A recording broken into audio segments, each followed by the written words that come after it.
जय श्री कृष्ण मित्रों, आप सभी का श्री जी ज्योतिष परामर्श केंद्र में हार्दिक स्वागत है। मित्रों, मैं लोकेश पालीवाल।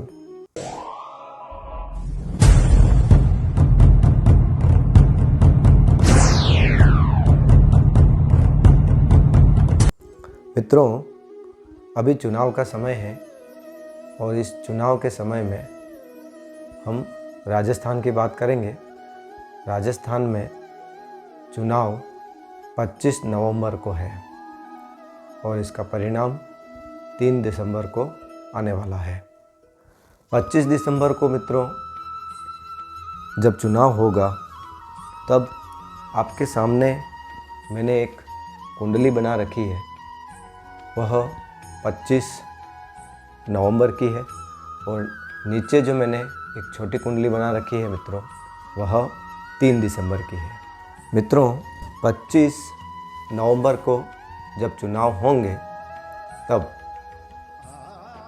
कुंडली के अनुसार हमने राजस्थान की कुंडली बनाई है। मित्रों, राजस्थान की कुंडली उसकी राशि के अनुसार बनाई है, क्योंकि राजस्थान यानी कि तुला राशि के ऊपर जब हमने उसके नाम के आधार पर कुंडली बनाई है तो उस कुंडली के अनुसार 25 नवंबर के दिन ग्रहों की ये स्थिति रहने वाली है। अब इसमें मित्रों, जिस दिन चुनाव होंगे 25 नवंबर को, उस दिन राशि यानी कि लग्नेश जो बन रहा है वह तुला लग्न बन रहा है, क्योंकि राजस्थान की तुला राशि है और तुला राशि के अनुसार ही हमने पूरी कुंडली बनाई है। तो लग्नेश तुला और इसका स्वामी होता है शुक्र। मित्रों, अब ये लग्नेश शुक्र 12वें भाव में जाकर स्थित है, साथ में केतु देव बैठे हुए हैं। जब शुक्र देव 12वें भाव में जाकर बैठेंगे तो सीधा सा है कि यह जो भाव है यह परिवर्तन के कारक का भाव है, यानी कि लग्नेश का द्वादश भाव में बैठना अपने आप में परिवर्तन का कारक हो जाता है। और साथ में परिवर्तन का सबसे बड़ा कारक केतु और राहु होते हैं। राहु से दृष्ट हैं, केतु के साथ युति है, यानी कि निश्चय ही परिवर्तन का योग बनता है। किसके परिवर्तन का योग बनता है? जो सत्ताधारी हैं, जो सत्ता में बैठे हुए हैं, उनके जाने का और विपक्ष के आगमन का योग बनता है। अब इसमें मित्रों पहला योग जो हम देख रहे हैं वह ये कि यह परिवर्तन बन रहा है। दूसरा मित्रों, गुरु और चंद्रमा। गुरु लग्नेश को देख रहे हैं। कहते हैं कि गुरुदेव भी परिवर्तन के बड़े कारक माने जाते हैं और गुरु की जो दृष्टि है वह सीधी लग्नेश के ऊपर पड़ रही है, यानी कि कहीं न कहीं गुरु भी परिवर्तन का बड़ा कारक होंगे। अब मित्रों, हमने यहाँ पर देखा है कि परिवर्तन का एक कारक ये बन रहा है और परिवर्तन का एक कारक ये बन रहा है। अब इसके साथ में मित्रों शनिदेव की जो दृष्टि है वो 10वीं दृष्टि यहाँ पर पड़ रही है। जब शनिदेव यहाँ दृष्ट करेंगे तो यहाँ पर सूर्य और मंगल, राजनीति का बड़ा कारक सूर्य होता है और एक पराक्रम के कारण मंगल भी राजनीति में माने जाते हैं। इन दोनों के ऊपर शनिदेव की दृष्टि पड़ रही है। शनिदेव की दृष्टि सूर्य का जो इस कुंडली के अनुसार भाव बनता है, यानी कि एकादश भाव के ऊपर भी शनिदेव की दृष्टि है और एकादशेश के स्वामी के ऊपर भी शनिदेव की दृष्टि है। तो ये दृष्टि भी ये कहलाती है कि कहीं न कहीं परिवर्तन का कारण बनेगा। और परिवर्तन का कारण, क्योंकि द्वितीयस के ऊपर दृष्टि और द्वितीयस जो है स्वयं की राशि में बैठे हुए हैं, ये भी परिवर्तन के कारक बनेंगे। लेकिन शनिदेव की दृष्टि यहाँ पड़ने के कारण इसमें वाणी भी बहुत काम करने वाली है, यानी कि सत्ताधारी पक्ष की तरफ से कुछ वाणी को लेकर भी समस्याएं आ सकती है। तो सत्ताधारी पार्टी को वाणी को लेकर ध्यान रखना चाहिए, अन्यथा वहाँ पर भी समस्याएं उत्पन्न होने की पूरी संभावनाएं बनती है। अब मित्रों, यहाँ पर जो परिवर्तन दिख रहा है, अब इस कुंडली से हम दोनों पक्ष को देखेंगे, पक्ष और विपक्ष को। जब अगर मान लो सत्ता परिवर्तन लग्नेश करवाते हैं, गुरु की दृष्टि करवाती है, और कहीं न कहीं राहु और केतु जब इन दो हाउस से संबंध बनाते हैं, षष्ठम हाउस से और द्वादश हाउस से, तब भी परिवर्तन का बड़ा कारण बन जाता है और परिवर्तन होता ही होता है। तो ये तो दिख रहा है कि कहीं न कहीं सत्ता का परिवर्तन होगा ही होगा, इसमें तो कोई दिक्कत वाली बात फिलहाल नहीं दिखती है। अब रही बात, क्योंकि मैंने कहा कि वाणी के कारक वाणी भाव में बैठे हुए हैं, लेकिन शनि से दृष्ट होने के कारण, और 1 2 3 4 5 6 7 8 और 9 यानी कि राहु से भी दृष्ट है। दो पाप ग्रहों से दृष्ट होने के कारण कहीं न कहीं वाणी से समस्याएं पैदा होने की संभावनाएं बनती है। हालांकि भाग्यश बुध भी वहीं पर बैठे हुए हैं, लेकिन वह अपने शत्रु की राशि में स्थित हैं, यह स्थिति बन रही है। हाँ, विपक्ष बुधादित्य योग हालांकि इतना श्रेष्ठ तो नहीं बनता है, लेकिन बुधादित्य योग और पराक्रम योग बनने के कारण विपक्ष को इसका लाभ मिल सकता है। तो ये बातें हम यहाँ पर देख सकते हैं। अब मित्रों, मैं एक बात आपको जो कह रहा हूँ वह ये कह रहा हूँ मित्रों, कि यहाँ पर एक चीज़ हम ये देखेंगे कि दसम भाव का जो कारक है, दसम यानी कि राज्य, सत्ता, सुख, दसम भाव का स्वामी चंद्रमा बनता है, जो कि गजकेसरी योग में बैठा हुआ है। अब मित्रों, जब दसम भाव का स्वामी गजकेसरी योग में यहाँ पर बैठता है, तो यहाँ पर एक चीज़ हम ये देखेंगे मित्रों कि यहाँ पर यह गजकेसरी योग मित्रों विपक्ष के लिए अच्छा रहने वाला है। क्योंकि मित्रों, यदि परिवर्तन बनता है और गजकेसरी योग यहाँ पर बन रहा है,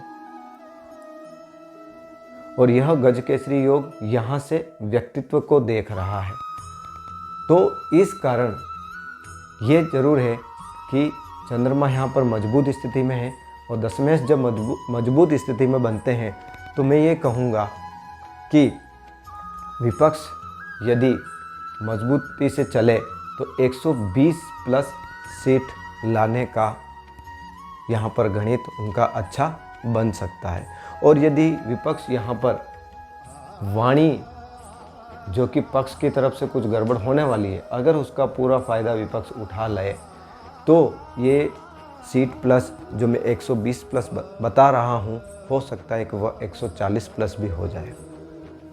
लेकिन यह निर्भर करेगा विपक्ष की कार्यशैली के ऊपर कि वह किस प्रकार की अपनी कार्यशैली को अपनाती है, और किस प्रकार वह अपने बयानबाजी से, अपने नेताओं की बयानबाजी से पक्ष की बयानबाजी को अपने पक्ष में करने में संभव हो पाती है। तो ये चीज़ें मित्रों यहाँ बन रही है। अब एक बात और, कि जिस दिन चुनाव होगा उस दिन नक्षत्र अश्विनी नक्षत्र होगा। अब अश्विनी नक्षत्र के जो स्वामी हैं वह भी कहीं न कहीं केतुदेव बनते हैं। तो जब अश्विनी नक्षत्र के स्वामी भी केतुदेव और परिवर्तन के भाव में ही जाकर बैठे हुए हैं, तो परिवर्तन निश्चय ही होगा। अब बात यह है कि पक्ष जोर लगाए और मजबूती के साथ यहाँ पर अपना पक्ष रखे, तो कहीं न कहीं बहुत अच्छी स्थिति बन सकती है यहाँ पर पक्ष विपक्ष के लिए। और मैं कहूँगा कि भाजपा के आने का बहुत बड़ा ही चांस यहाँ पर बनता है। अब यहाँ पर हमने दोनों ही पार्टियों, भारतीय जनता पार्टी और कांग्रेस, उनके ऊपर हमने कोई कुंडली नहीं बनाई है। हमने केवल राजस्थान की कुंडली बनाई है, और राजस्थान में भी नाम की राशि के अनुसार कुंडली बनाई है, और उसके अनुसार हम ये देख रहे हैं कि सत्ता परिवर्तन हमको दिखता है। मित्रों, जिस दिन परिणाम आएगा उस दिन ये स्थिति होगी। अगर परिणाम के दिन लग्नेश स्वयं की राशि में स्थित है और केतु परिवर्तन के कारण होकर परिवर्तन भाव में स्थित है। हालांकि कुंडली सबसे ज़्यादा प्रभावशाली ये ही रहने वाली है, क्योंकि वोट तो उस दिन पड़ने वाला है। हम एक ऐसे ही परिणाम के दिन के स्थिति क्या रहने वाली है, ऐसी स्थिति हम यहाँ पर देख रहे हैं। तो वहाँ पर एक परिवर्तन हमको ये देखने को मिलता है कि भाग्येश पराक्रम भाव में जाकर स्थित हो जाएंगे, यानी कि जो यहाँ पर पराक्रम किया होगा वह यहाँ पर भाग्य में परिवर्तित होता दिखेगा। और यहाँ पर देखिए आप, यहाँ पर दशमेश जो है वह दशमेश स्वराशिस्थ हो जाएंगे। अब जब ये दशमेश स्वराशिस्थ होते हैं, अपनी ही राशि में जाकर स्थित होते हैं, तो यहाँ पर और लग्नेश अपनी ही राशि में स्थित होते हैं, तो यहाँ पर जो वोटिंग में मजबूत दिखेगा वह यहाँ पर उसका परिणाम श्रेष्ठ लेके आएगा। इसलिए मैंने कहा कि अगर भारतीय जनता पार्टी अच्छी मेहनत करती है तो 120 और उससे भी और अच्छी मेहनत करती है तो 140 प्लस भी जा सकती है। हाँ, यहाँ पर कुछ चीज़ें जो होगी, जैसे मैंने कहा कि वाणी के द्वारा यहाँ पर पराक्रम भाव लग रहा है, यहाँ पर भी पराक्रम भाव लग रहा है, तो ऐसी कोई दिक्कत तो नहीं दिख रही है। लेकिन सबसे बड़ी चीज़ जो ये दिख रही है कि थोड़ा बहुत नुकसान अपनों से ही यहाँ पर दिख रहा है, कि अपने ही नुकसान करने में संभव हो सकते हैं, क्योंकि केतु की जो 5वीं दृष्टि पड़ रही है वह यहाँ पर पड़ रही है, और यहाँ से भी केतु की 5वीं दृष्टि यहाँ पड़ रही है। और ये दोनों ही पार्टियों के लिए है कि अपनों से नुकसान उनको बहुत ज़्यादा होने वाला है, भीतरघात बहुत ज़्यादा होने वाला है। भीतरघात दोनों ही पार्टियों को होने वाला है, ऐसा नहीं कि एक पार्टी को होगा, दोनों ही पार्टियों को होगा। इसलिए कि परिवर्तन का कारण बनने के कारण इसका भीतरघात का सबसे ज़्यादा नुकसान जो पक्ष की पार्टी है यानी कि कांग्रेस को होने वाला है, और उसका भीतरघात का जो कम नुकसान है वह भारतीय जनता पार्टी को होने वाला है। हालांकि नुकसान दोनों ही पार्टियों को होने वाला है। तो हम एक अगर मोटा मोटी विश्लेषण देखें तो ये दिख रहा है कि भारतीय जनता पार्टी सत्ता में वापसी की तरफ आ सकती है। ये मेरा एक आकलन है, बाकी तो ईश्वर से बढ़कर कुछ भी नहीं है, और जनता जनार्दन के हाथ में है कि जनता क्या करती है। धन्यवाद मित्रों।